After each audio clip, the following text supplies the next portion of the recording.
السلام علیکم ناظرین آج ہم نے دیکھنا ہے کہ جو مشترکہ کھاتا ہے جو شریک کھاتہ داروں میں یعنی کہ ایک سے زیادہ لوگ جس میں شریک ہوتے ہیں مشترکہ کھاتہ، اس کے اندر جو ناجائز قبضہ ہوتا ہے نا وہ کیسے ہوتا ہے اور کیوں ہوتا ہے، اور اس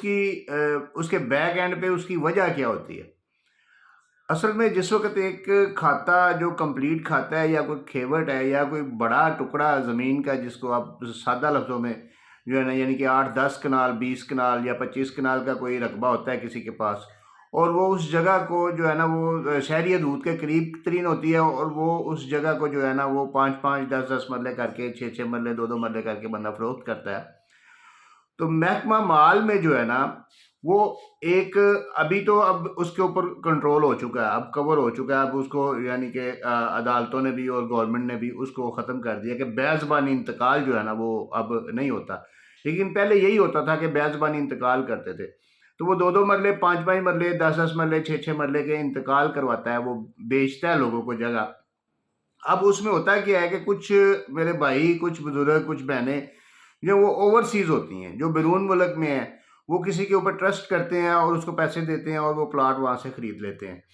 اب ان کو وہ پلاٹ جو بھی ان کا آگے نمائندہ ہوتا ہے یا اگر وہ خود بھی ہوتے ہیں تو ان کو وہ پلاٹ دکھاتا ہے کہ یہ آپ کا پلاٹ ہے، اور یہ اس کی یعنی کہ یہ اس کا حدود ہے، یہ اس طریقے سے جو ہے نا یہ آپ کو میں سیل کر رہا ہوں اتنے کا، وہ پیسے لے لیتا ہے، آپ کو رجسٹری کروا دیتا ہے بندہ، وہ رجسٹری بھی کروا دیتا ہے اور اس کا انتقال بھی چڑھ جاتا ہے۔ اب لیکن آپ یہ اس چیز کو ذرا منیوٹلی سمجھیں کہ اب اس کھاتے کے اندر جو گلیاں ہیں اور جو راستے وغیرہ کے لیے جگہ چھوڑی گئی ہے وہ محکمہ مال کے ریکارڈ میں ابھی بھی اسی بندے کے نام چل رہی ہے۔ اب وہ بندہ کیا کرتا ہے کہ at the end of the day جو ہے نا وہ دیکھتا ہے کہ اس کے پاس ابھی جو ہے نا محکمہ مال میں ابھی اس کے پاس 2 کنال کا رقبہ موجود ہے، یعنی کہ 5-6 پلاٹ ابھی وہ بیچ سکتا ہے لیکن جگہ موجود نہیں ہے۔ اور وہ دیکھتا ہے کہ جو بندے اوورسیز ہیں، باہر کے ملکوں میں گئے ہوئے ہیں، ان کے پلاٹ کوئی نہیں دیکھ رہا، کوئی 6 مہینے سے خالی پڑا ہے، کوئی 2 مہینے سے خالی پڑا ہے، کوئی اس کی نگرانی نہیں کر رہا، کوئی اس کو ٹیک کیئر نہیں کر رہا، تو وہ کسٹمر ڈھونڈتا ہے، گاہک ڈھونڈتا ہے اور ان کو وہ پلاٹ دکھاتا ہے اور ایک اور رجسٹری کروا دیتا ہے۔ اب وہ پلاٹ کے 2 مالک ہو جاتے ہیں، اب ایک تو بندہ باہر بیٹھا ہے، دوسرا یہاں پہ اس کی تعمیرہ شروع کرتا ہے۔ اب ان کا کیس چل پڑتا ہے، وہ کہتا ہے یہ ناجائز قابض ہے، وہ کہتا ہے یہ ناجائز قابض ہے۔ اصل میں جو ہیرا پھیری ہے وہ محکمہ مال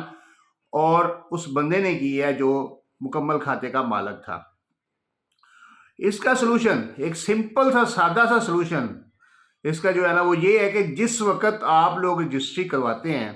کوئی بھی پلاٹ خریدتے ہیں، کسی بھی جگہ پہ خریدتے ہیں، تو اس کی نشاندہی پراپر طریقے سے رجسٹری میں مینشن کریں۔ اگر آپ رجسٹری میں اس کا حدود اربا، اس کے ویئر اباؤٹس یعنی کہ رائٹ لیفٹ،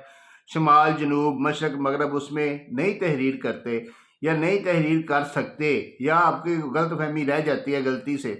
تو اس کا نقشہ، اس ایریے کا نقشہ پراپر بنائیں، اس کی گلی کا نام، اس کا مکان نمبر اور وہ سارا گلی کی لمبائی چوڑائی وہ سارا اپنی رجسٹری کے اندر مینشن کریں، تاکہ کل کو اگر آپ کو کسی قسم کا کوئی اس قسم کا مسئلہ کھڑا ہو تو آپ کے ڈاکومنٹیشن مضبوط ہو اور آپ کا جو قبضہ ہے وہ ویلڈ ہو، اس کو ناجائز قبضہ تصور نہ کیا جائے، بلکہ دوسرا شخص جو بعد میں پرچیز کرتا ہے اس کو ناجائز جو ہے نا وہ تصور کیا جائے۔ ویسے بھی اصولاً اور قانوناً یہی چیز ہے کہ جو شخص بعد میں خریدتا ہے، مشتری ہوشیار باش اس لیے کہا جاتا ہے کہ جو شخص بعد میں خریدتا ہے اس کو ویئر اباؤٹس چیک کرنے چاہیے کہ یہ پلاٹ اگر خالی پڑا ہے تو یہ کسی کا ہے تو نہیں، اس کو باقاعدہ ارد گرد سے دیکھنا چاہیے تاکہ وہ بھی اپنے پیسے جو ہے نا وہ ضائع نہ کرے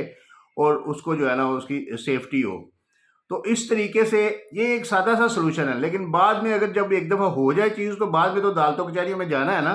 اور بعد میں تو آپ لوگوں نے اس کو فیس کرنا ہے کہ میری رجسٹری پہلے کیا، اس کی رجسٹری بعد کیا، میرا میٹر لگا ہوا ہے، اس کا نہیں لگا ہوا ہے، میری کنسٹرکشن ہوئی ہے، اس کی نہیں ہوئی، یہ چیزیں بعد میں چلنی ہیں۔ لیکن اگر سٹارٹ میں آپ لوگ تھوڑی سی کیئر کر لیں اور پراپر طریقے سے ڈاکومنٹیشن کریں، چیک کریں، اس کے ساتھ نقشہ لفٹ کریں اپنی رجسٹری کے ساتھ، اور اس کے بعد جو ہے نا وہ جس وقت اس کا انتقال پراپر چڑھوائیں، اس کا کئی دفعہ تو ایسے ہوتا ہے کہ انتقال نہیں چڑھا ہوتا، 20 25 سال تک انتقال نہیں چڑھا ہوتا رجسٹریوں کا، اور بندہ وہ دوسری جگہ کسی اور کو بھی بیچ گیا ہوتا ہے 10 سال بعد، یعنی کہ اگلی جمع بندی آئی اور وہ بندے نے نئی فرد لے کے کسی اور کو بیچ دی۔ تو یہ ساری حرامزدگی محکمہ مال اور وہ جو اونر ہوتے ہیں نا ان کی وجہ سے ہوتی ہے. تو اس کے لیے آپ لوگوں کو جو خریدار ہیں ان کو احتیاط کرنی چاہیے تاکہ تمام زندگی کی جو مصائب ہیں مشکلات ہیں ان سے بچ سکیں. شکریہ.